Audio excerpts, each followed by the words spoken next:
ठीक। तो आज का जो टॉपिक है बेसिकली क्या वो टॉपिक है कंट्रोल ऑफ लैक ओपेरॉन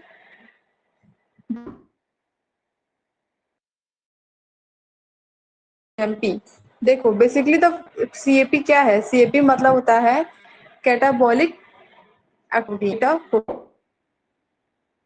यहाँ पे क्या है, यहाँ से जब ये साइकिल चलती है करेगी, चाहे हम लेके चले सी मैम वॉइस सी ए ब्रेक एम पी। होकर आ रही है।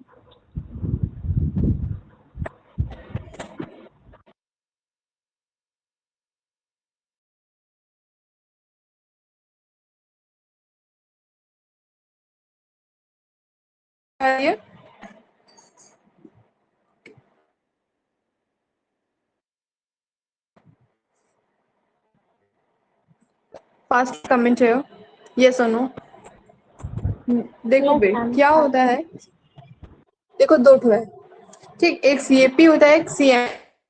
चाहे हम सीएपी बोले चाहे हम CMP, both are the same. ठीक, क्योंकि बेसिकली क्या है ये सब, या फिर क्या है प्रोटीन एक्टिवेटर है ये दोनों।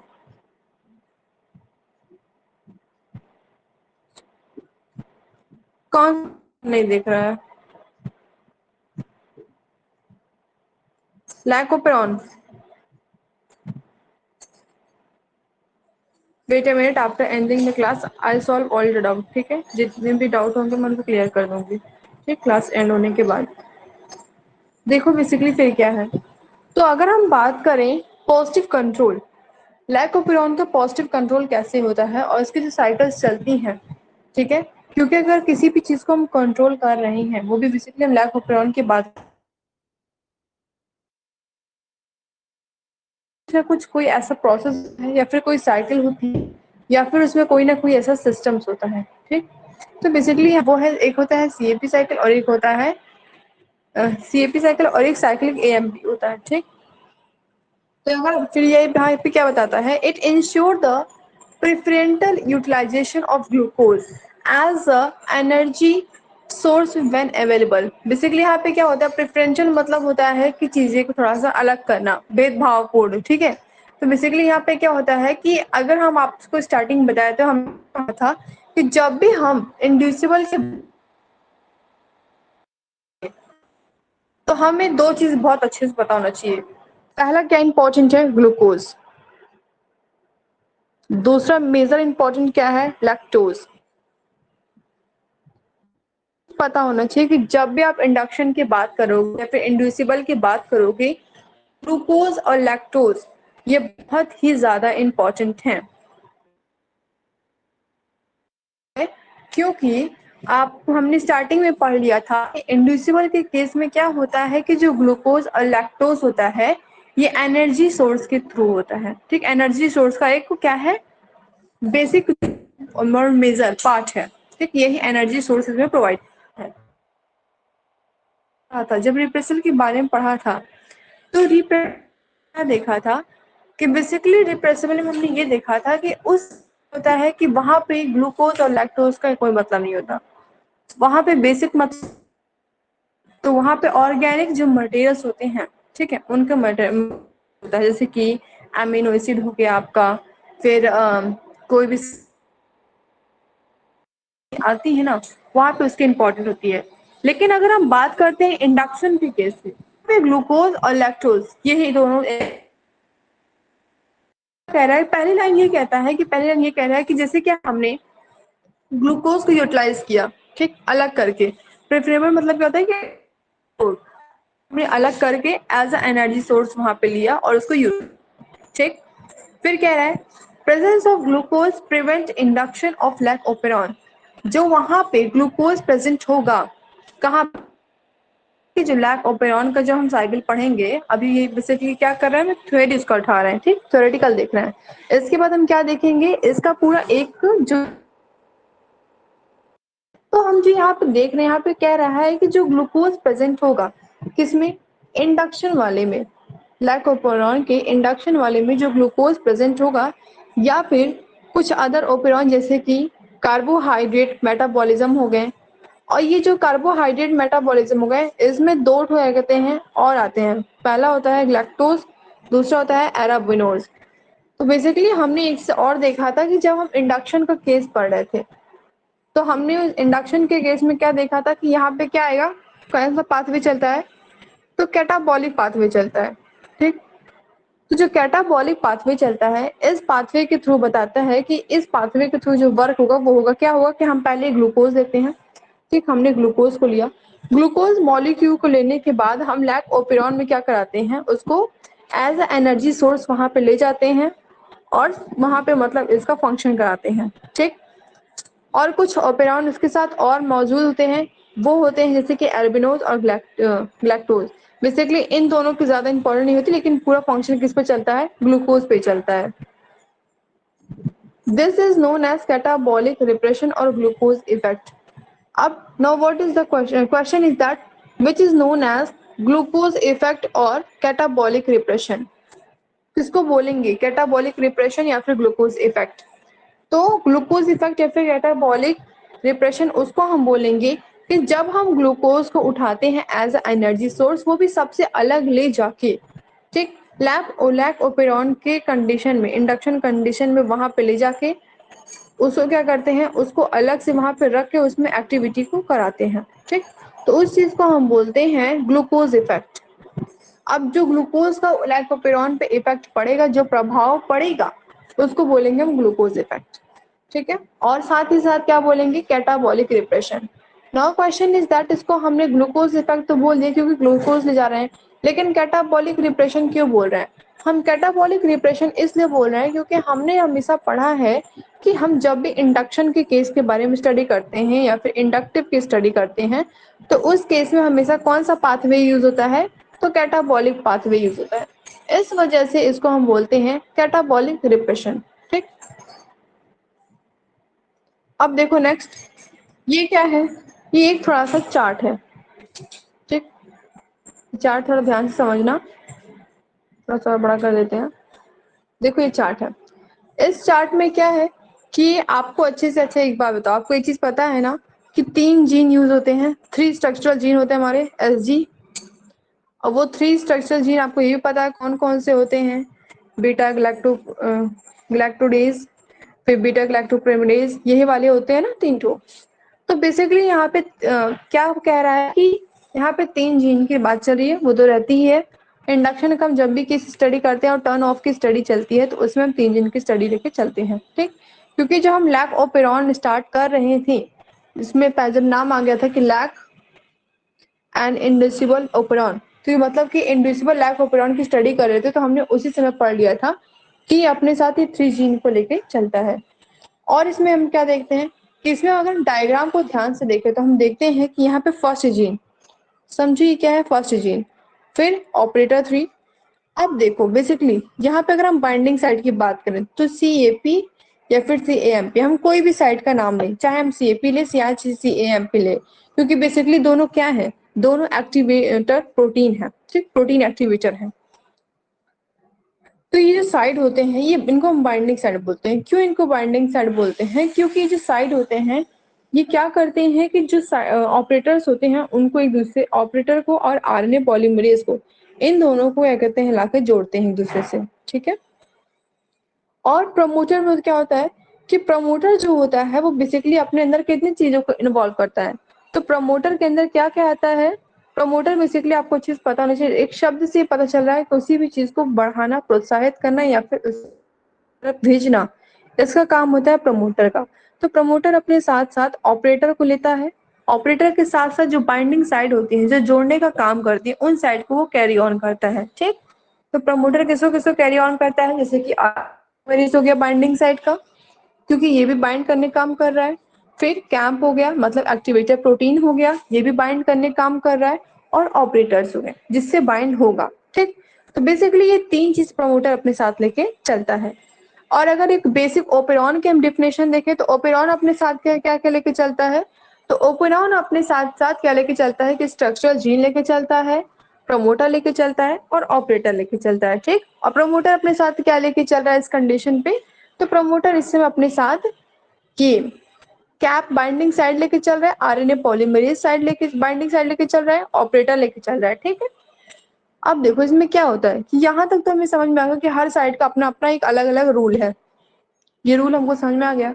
लेकिन जब हम बात करते हैं यहाँ पे ऑपरेटर 2 की बात करते हैं, तो यहाँ पे क्या होता है कि ऑपरेटर 1 से ऑपरेटर 2 तक यहाँ पे केस क्या होता है कि यहाँ पे mRNA आके जुड़ता है।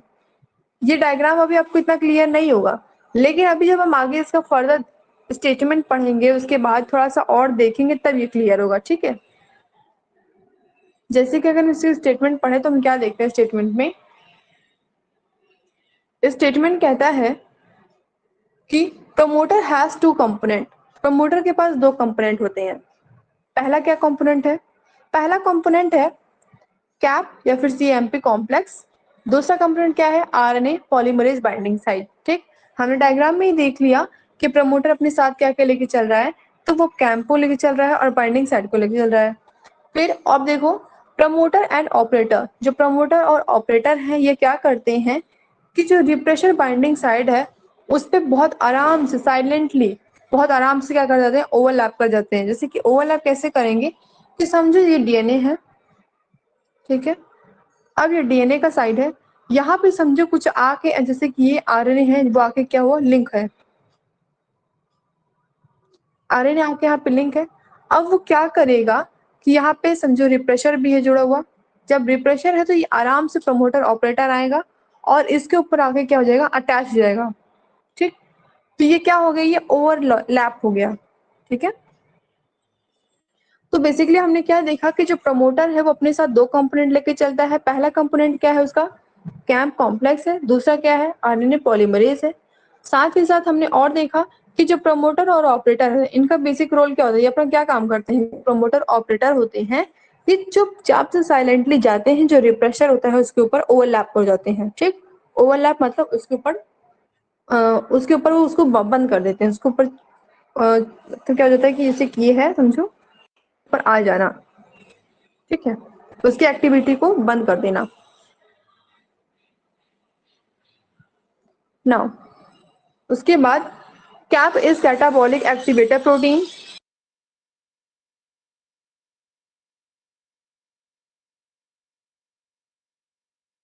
ठीक है, याद रखो कि क्या एक्टिवेटर प्रोटीन होता है कैप, और क्या क्या होता है, और साइक्लिक एएमपी क्या बोलते हैं हम, ये रिसेप्टर प्रोटीन होता है। तो बेसिकली ये दोनों जो प्रोटीन होता है, चाहे देखो इसमें और लिखा हुआ वर्ड, ठीक है, और मतलब यही इसमें बता रहा है कि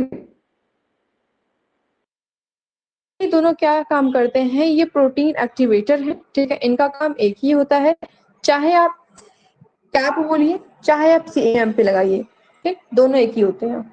नाउ फिर सी फ्रॉम एटीपी, जो सीएमपी होता है वो किससे बना होता है, वो एटीपी मॉलिक्यूल से बना होता है। और कौन से एंजाइम्स के थ्रू, तो जो एंजाइम्स होता है जो कि थ्रू कैम्प को बनाता है, वो एंजाइम का नाम होता है एडेनिन साइक्लेज, ठीक। एडेनिन साइक्लेज एंजाइम एमपी को बनाता है, ठीक। बिल्कुल भी कॉम्प्लेक्सिटी बिल्कुल भी नहीं है, आप एक बार ध्यान से देखो तो सब है, क्योंकि यहाँ कि चाहे हम एएमपी बोले चाहे हम क्या बोले, दोनों क्या है हमारे। फिर हमने और क्या पढ़ा कि जो प्रमोटर है वो अपने साथ क्या काम करता है, तो प्रमोटर जो है अपने साथ सीएमपी और कैप, सीएमपी बोले चाहे कैप, इनको कैरी करता है, साथ ही साथ वो क्या काम करता है, तो अपने साथ वो आरएनए पॉलीमरेज को वो कैरी करता है, ठीक। उसके 2 कंपोनेंट है। फिर हमने ये देखा प्रमोटर और ऑपरेटर है, ये क्या करते हैं कि जो रिप्रेशर जीन है उस पर क्या आराम से ओवरलैप हो जाते हैं, ठीक। फिर हम ये देख रहे हैं कि जो ये सीएमपी है किससे बना होता है, ये एटीपी से बना होता है, वो कौन से एंजाइम से, तो एडिल साइक्लेज बना होता है। फिर हम क्या और देखते हैं, तो हम देखते हैं कि जो बाइंडिंग होती है सीएमपी की और कैप की, इन दोनों की जो बाइंडिंग होती है वो किसके जरिए होती है, स्वाभाविक सी बात है प्रमोटर के जरिए इसलिए हो रही है क्योंकि प्रमोटर के अंडर में तो ये दोनों आ रहे हैं ना, ये दोनों प्रमोटर के अंदर में आते हैं। तो जब ये अंडर में आते हैं तो प्रमोटर क्या करता है कि इनको बाइंडिंग में इनकी हेल्प करता है, साथ ही साथ ये किस लिए इंपॉर्टेंट होता है, तो ये इंडक्शन का जो प्रोसेस चलता है, इंडक्शन को जो वर्क चलेगा ये उसके लिए इंपॉर्टेंट होता है, ठीक।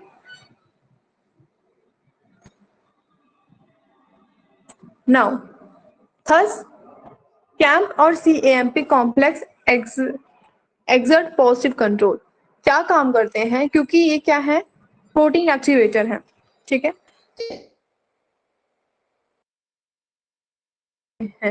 ये जब कंट्रोल करते हैं तो ये बहुत पॉजिटिव कंट्रोल करते हैं, मतलब इतने आराम से इतने स्मूथली उसको कंट्रोल कर देते हैं। इंडक्शन जो वर्क होता है बहुत आराम से उसको स्मूथली कंट्रोल कर लेते हैं, जिसकी वजह से ट्रांसलेशन प्रोसेस चलता है तो उस प्रोसेस में किसी भी तरह की कोई भी डिफिकल्टीज नहीं होती है।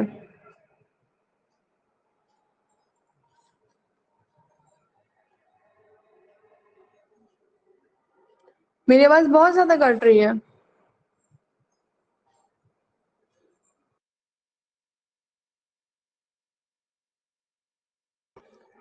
अब बताओ, अभी भी कट रही है?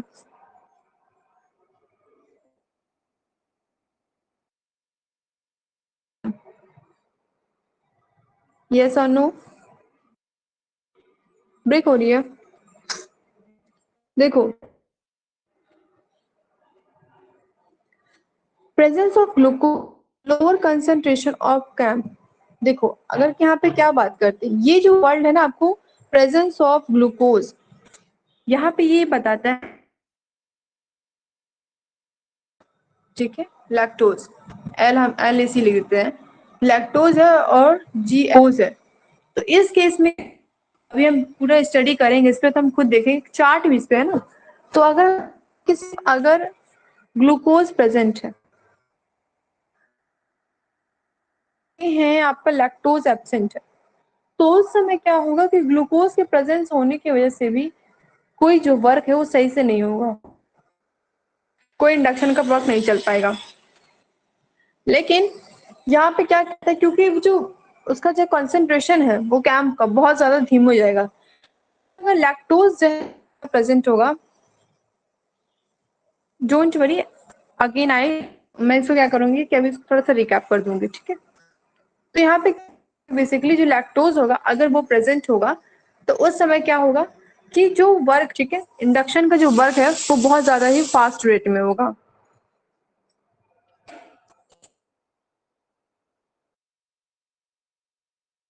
लास्ट पॉइंट कहता है in the absence of CAP Elon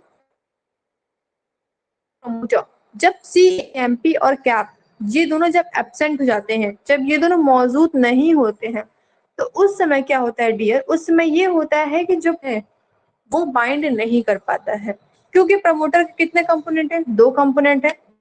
कौन कौन से तो पहला कंपोनेंट है CAMP और कैम्प, ये तो पहला कंपोनेंट क्या है आपका RNA पॉलीमरेज, ठीक, यही दो साइड्स है ना। तो उसमें क्या होता है कि अगर CAMP मतलब कि जो प्रमोटर है वो बाइंड नहीं कर पाएगा, ठीक।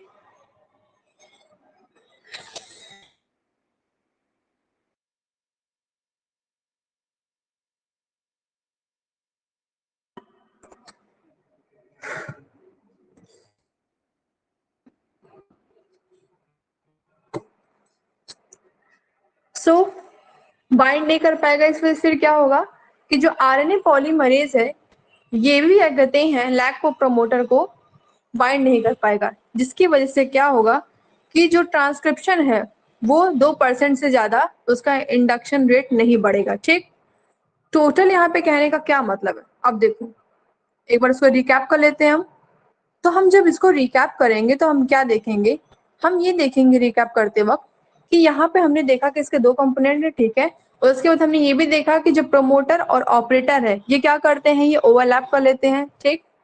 उसके बाद फिर हमने क्या देखा, हमने ये देखा कि जो ये आपका एक्टिवेटर प्रोटीन है ये हो गया, ये क्या है, चाहे कैप बोले चाहे CMP बोले, ये एक्टिवेटर आपके प्रोटीन है, ठीक। CMP कैसे बना है, आपका AMP था उसके साथ साइक्लिक को, मतलब साइक्लिक वर्ल्ड में सिर्फ हमने कंसीडर किया तो इससे वो CMP बन गया, ठीक है। ये क्या काम करते हैं, बेसिकली इन दोनों का काम ये होता है कि ये प्रोटीन का मतलब प्रोटीन प्रोवाइड करने का काम कराते हैं। जब कहीं भी किसी भी चीज में एनर्जी होगी, ठीक है, एनर्जी किससे आती है, प्रोटीन से। जब कहीं भी किसी चीज में प्रोटीन मतलब उसका एनर्जी परफॉर्मेंस अच्छा कर पाएगा ना, अपनी एक्टिविटी को अच्छा प्ले। सेम उसी तरह अगर ये दोनों एब्सेंट हो जाते हैं, ठीक है, तो क्या है कि जो बाइंडिंग का वर्क है, जोड़ने का वर्क है प्रमोटर का, वो नहीं हो पाता है। दूसरी लाइन ये कहती है इसमें कि जो CAMP है, मतलब एक्टिवेटेड प्रोटीन है, वो किससे बनता है? वो ATP से बनता है। किससे बनता है? ATP से बनता है। और कौन सा एंजाइम के थ्रू बनता है? तो एडिल साइक्लेज एंजाइम के थ्रू वो बनता है। फिर हम और देखते हैं कि जो एक्टिवेटेड प्रोटीन बाइंडर है, ये बेसिकली किससे, मतलब कहाँ पे होता है, सो कौन लेके अपने साथ चलता है? तो हम बेसिकली बहुत पहले देख चुके हैं कि जो प्रमोटर होता है वो CAMP को अपने साथ लेके चलता है। क्यों? क्योंकि जो CAMP होती है, ये कहाँ पे, किस जगह, इसका यूज क्या होता है आखिर? सबसे इंपॉर्टेंट चीज, हम बार बार बात कर रहे हैं एक्टिवेटेड प्रोटीन, लेकिन एक्टिवेटेड प्रोटीन का यूज क्या है? तो एक्टिवेटेड जो प्रोटीन है वो इंडक्शन के केस में बहुत ज्यादा उसका यूज हो जाता है, क्योंकि वो बेसिकली क्या काम करता है कि इंडक्शन के केस में उसके इससे इंपॉर्टेंट रिक्वायरमेंट होती है, क्योंकि वो बाइंडिंग में हेल्प कराता है। ठीक,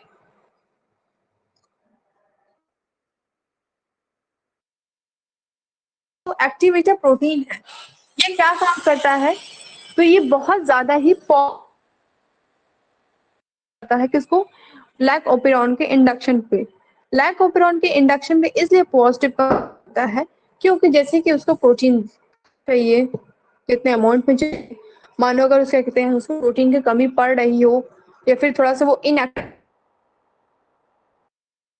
जरूरत पड़ती है। ठीक है, फिर यहाँ पे बात चलती है कि presence of glucose lower concentrate of ATP। जब ग्लूकोज प्रेजेंट होता है, ठीक, जैसे कि हमने पता है, हमको अच्छे से पता है कि इंडक्शन का केस हमने जब भी पढ़ा है तो इसमें दो चीज हमेशा इंपॉर्टेंट रहे हैं, एक है ग्लूकोज, दूसरा है लैक्टोज। ठीक है, तो अगर एक चीज जान लो, अगर ग्लूकोज सिर्फ प्रेजेंट है और लैक्टोज एब्सेंट हो गया, तो उस केस में जो इंडक्शन रेट होगा वो समझो ना के बराबर रहेगा, क्योंकि 2% इंडक्शन रेट मतलब आप समझते ही हो कि क्या, कुछ नहीं। ठीक है, लेकिन अगर क्या कहते हैं ग्लूकोज प्रेजेंट है और सॉरी ग्लूकोज एब्सेंट है और लैक्टोज प्रेजेंट है, तो उस समय क्या होता है कि उस समय जो इंडक्शन का रेट होता है वो बहुत ज्यादा ही हाई एक्टिव होता है, क्योंकि हमने जब वो 3 एंजाइम, आपको पता है ना, अच्छे से याद है, वो 3 स्ट्रक्चरल जीन थे जो बीटा ग्लाइक्टोज थे, ये सब थे। तो बेसिकली इन 3 का क्या काम था? तो बेसिकली ये 3 क्या करते थे कि किससे ब्रेक डाउन हुए थे, सिंथेसाइज किए थे, तो कैसे किए थे? ग्लूकोज सॉरी लैक्टोज से किए थे ना। जो लैक्टोज है वही तो जाके 2 पार्ट्स में टूट के क्या कहते हैं एक ग्लूकोज बनाया था, और एक जो ग्लूकोज लिए और लैक्टोज के लिए, इन दोनों के लिए बहुत ज्यादा इंपॉर्टेंट है, इसलिए लैक्टोज बहुत इंपॉर्टेंट होता है। ठीक, फिर यहाँ की अगर एक्टिव हैं, अकेले हो गए, तो और क्या कहते हैं तब क्या होगा, या फिर ये इनके एब्सेंस होगा कि जो प्रमोटर है ये कैपेबिलिटी होगी कि ये बाइंडिंग कर पाए। क्यों नहीं कर पाएगा?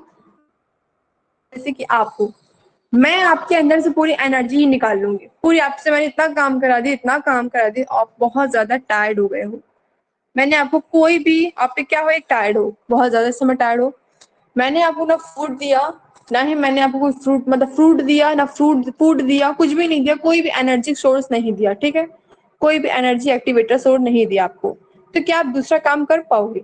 नहीं कर पाओगे। सेम उसी तरह जब ये क्या कहते हैं प्रमोटर है, प्रमोटर तो मैंने एनर्जी देना ही बंद कर दिया, क्योंकि ये क्या है, एक्टिवेटर प्रोटीन है, ये एनर्जी सोर्स है, यही क्या कहते हैं इनको देना मैं बंद कर दी। तो जो प्रमोटर है, जो अभी तक बाइंडिंग का काम कर रहा है, ठीक, वो बाइंडिंग का काम नहीं कर पाएगा। फिर क्या होगा? सो RNA polymerase can not bind. जब क्या कहते हैं वो बाइंडिंग का काम प्रमोटर नहीं कर पाएगा, तो जो RNA पॉलीमरेज है, क्योंकि हमको पता है कि प्रमोटर 2 को लेके चल रहा है, ठीक, 2 बेसिक कंपोनेंट है उसके, एक एक्टिवेटर प्रोटीन, एक RNA पॉलीमरेज। जब एक्टिवेटर प्रोटीन एक्टिव नहीं हो पाएगा तो वो बाइंड नहीं कर पाएगा प्रमोटर को, तो उस समय क्या होगा डियर, कि जो RNA पॉलीमरेज था वो भी क्या कहते हैं लैक प्रमोटर को बाइंडिंग करने में क्या हो जाएगा, असक्षम हो जाएगा। ठीक, जितना कर पाएगा मतलब नहीं कर पाएगा, क्योंकि नहीं कर पाएगा, उसको एनर्जी नहीं मिल रही, एनर्जी सोर्सेज के पास लॉस हो गया है। तो इस केस में क्या होगा कि जो ट्रांसक्रिप्शन का बढ़ने का रेट है वो समझो सिर्फ 2%, किसी तरह खींचे ताने 2% बढ़ेगा, इससे ज्यादा नहीं बढ़ सकता। ठीक, अब एक बेसिक सा डायग्राम है, देखो।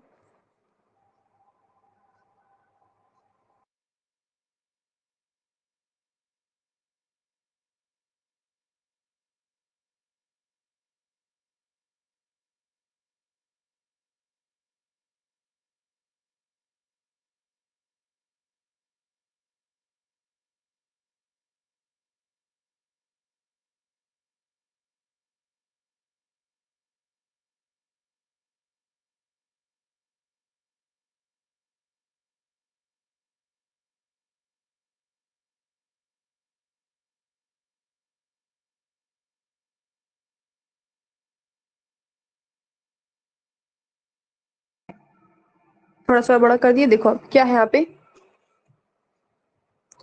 ये जो ग्लूकोज एब्सेंट है इसमें क्या है कि अब ये हम बात वो कर रहे हैं कि जब जिस कंडीशन में ग्लूकोज एब्सेंट हो, ग्लूकोज प्रेजेंट ना हो, ठीक, तो उस समय क्या होता है कि समझिए आपका क्या है, एक्टिवेटर प्रोटीन है।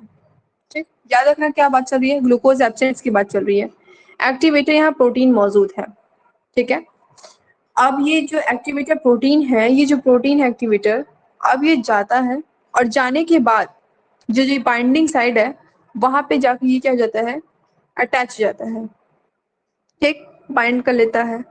हमारा ये क्या है, स्ट्रक्चर जीन है, क्योंकि बेसिकली किसके अंदर सारा फंक्शन होता है, तो सारा फंक्शन आपके जीन के अंदर ही होता रहता है। ठीक है, डीएनए में ही सारा फंक्शन चलता रहता है। तो ये जो जीन है इसमें क्या है कि अब इसमें जो आरएनए पॉलीमरेज है वो भी आके आके क्या हो रहा है, जुड़ रहा है। अब क्या होगा, जुड़ तो रहा है, ठीक है। अब जब ये आपके एक्टिवेटर प्रोटीन और पॉलीमरेज साइड एक साथ आ जाते हैं तो वो किसके अंदर है, वो प्रमोटर रीजन के अंदर है। तो उस समय क्या होगा कि ट्रांसक्रिप्शन और ट्रांसलेशन जो है वो चल रहा है, अपना प्रोसेस चला रहा है। ठीक, ग्लूकोज एब्सेंट होता है तब ये प्रोसेस बड़े आराम से चल रहा है। अब देखो, अब ग्लूकोज जब प्रेजेंट हो जाएगा, जब ग्लूकोज प्रेजेंट होगा तो उस समय क्या होगा कि किसी भी तरह का कोई भी चीज बाइंड नहीं हो पाएगा। ठीक, ग्लूकोज आ गया, मैं बहुत बार बता रही हूँ कि जब ग्लूकोज प्रेजेंट रहेगा, लैक्टोज प्रेजेंट है डियर, तो इंडक्शन का जो वर्क है बहुत स्मूथ है, बहुत फास्ट होगा, बहुत हाई स्पीड में होगा। लेकिन अगर ग्लूकोज प्रेजेंट है और लैक्टोज एब्सेंट हो गया, ठीक है, ग्लूकोज प्रेजेंट है और लैक्टोज एब्सेंट हो जाएगा तो उस समय क्या होगा कि इंडक्शन का वर्क रुक जाएगा। ठीक, अब ग्लूकोज प्रेजेंट हो गया, अब जब ग्लूकोज प्रेजेंट हो गया तो ना ही एक्टिवेटर प्रोटीन उसको बाइंड करेगा। ठीक, जब ये एक्टिवेटर प्रोटीन, अभी जस्ट हमने यही जो थ्योरेटिकल हमने क्या पढ़ा, हमने यही पढ़ा ना कि जब एक्टिवेटर प्रोटीन जो है वो बाइंड नहीं करेगा तो क्या आरएनए पॉलीमरेज करेगा, नहीं, वो भी नहीं कर पाएगा। क्यों, क्योंकि उसको एनर्जी नहीं मिल रही ना। तो क्या होगा उसके बाद, RNA polymerase seldom binds, seldom मतलब होता है कभी नहीं, तो आरएनए पॉलीमरेज भी कभी बाइंड नहीं करेगा, क्योंकि जब ग्लूकोज प्रेजेंट हो जाएगा तो उस समय क्या होगा कि जो ये एक्टिवेटर प्रोटीन होती है, क्यों ग्लूकोज प्रेजेंट होने के बाद आरएनए और ये एक्टिवेटर प्रोटीन ये दोनों बाइंड नहीं कर पाएंगे, इसके पीछे का बेसिक रीजन ये है क्योंकि उस समय क्या होगा कि जो एक्टिवेटर प्रोटीन है उसकी जो लेवल है वो बहुत ज्यादा कम हो जाएगी। ठीक, लेवल कम होने की वजह से ही वो बाइंडिंग नहीं कर पाएगा, और जब एक्टिवेटर प्रोटीन बाइंडिंग नहीं कर पाएगा तो आपके जो आरएनए पॉलीमरेज हैं ये भी बाइंडिंग नहीं कर पाएंगे, और जब ये दोनों बाइंडिंग ही नहीं कर पाएंगे तो मजाल है ट्रांसक्रिप्शन और ट्रांसलेशन हो जाए, क्योंकि ट्रांसक्रिप्शन ट्रांसलेशन क्या करते हैं, ये प्रोटीन बनाने का ही काम करते हैं ना। तो जब हम आपको प्रोटीन ही नहीं देंगे, हम आपको क्या कहते हैं, हम आपको प्रोटीन नहीं दे रहे, एनर्जी सोर्स ही नहीं दे रहे हैं, तो मजाल है आप कोई काम कर पाएंगे, नहीं कर पाएंगे ना। तो सेम उसी तरह क्या होगा कि ग्लूकोज के आने की वजह से जो एक्टिवेटर प्रोटीन होता है उसका लेवल जो होता है वो बहुत डीम हो जाता है, बहुत ज्यादा डाउन चला जाता है, जिसकी वजह से एक्टिवेटर प्रोटीन बाइंडिंग नहीं कर पाता है। और जब एक्टिवेटर प्रोटीन बाइंडिंग नहीं कर पाता है डीएल, तो उस समय आरएनए भी बाइंडिंग नहीं कर पाता है।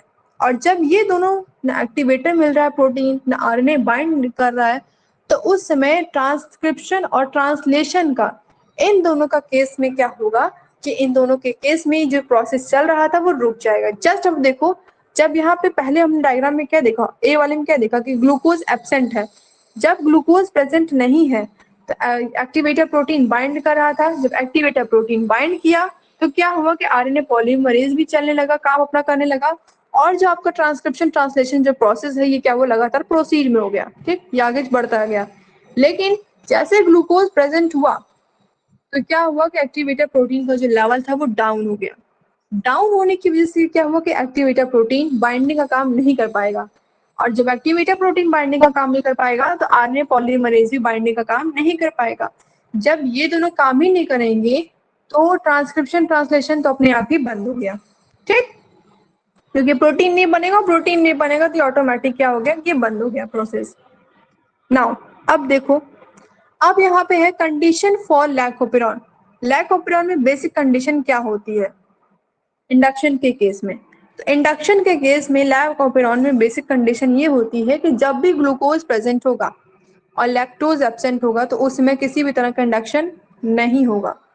ग्लूकोज एब्सेंट हो गया, लैक्टोज प्रेजेंट हो गया, इंडक्शन बहुत अच्छे लेवल में होगा, हाई लेवल में होगा।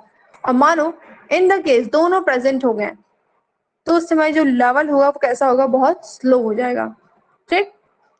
क्योंकि अभी हमने दो डायग्राम देखा, दोनों डायग्राम में हमने क्या देखा, पहला डायग्राम हमने देखा प्रेजेंट वाले में तो हमने देखा कि कुछ भी नहीं हो रहा है क्योंकि ग्लूकोज प्रेजेंट हो गया। और ये बात क्या बोलता है, ये बात कहता है कि जब ग्लूकोज प्रेजेंट होगा तो क्या हुआ, इस समय कोई भी इंडक्शन का वर्क नहीं चल रहा है। ग्लूकोज प्रेजेंट होने के साथ साथ अगर लैक्टोज एब्सेंट है तब ये चल रहा है, ठीक। और फिर अगर लैक्टोज प्रेजेंट है, ग्लूकोज इस समय एब्सेंट हो जाएगा क्योंकि यहाँ पे क्या हुआ कि ग्लूकोज एब्सेंट हो गया। तो ग्लूकोज एब्सेंट होने की वजह से क्या हुआ कि ट्रांसक्रिप्शन ट्रांसलेशन का जो वर्क है वो चल रहा है, ठीक है। और यहाँ पे यही चीज बताता है कि जब ग्लूकोज एब्सेंट हो जाए, सॉरी हाँ, ग्लूकोज एब्सेंट हो जाएगा तो इसमें क्या होगा, लैक्टोज प्रेजेंट सिर्फ रहेगा तो इंडक्शन का वर्क बहुत फास्ट चलेगा। जिस समय ये दोनों एक साथ प्रेजेंट हो जाएंगे उस समय जो लेवल है बहुत ज्यादा स्लो हो जाएगा, ठीक।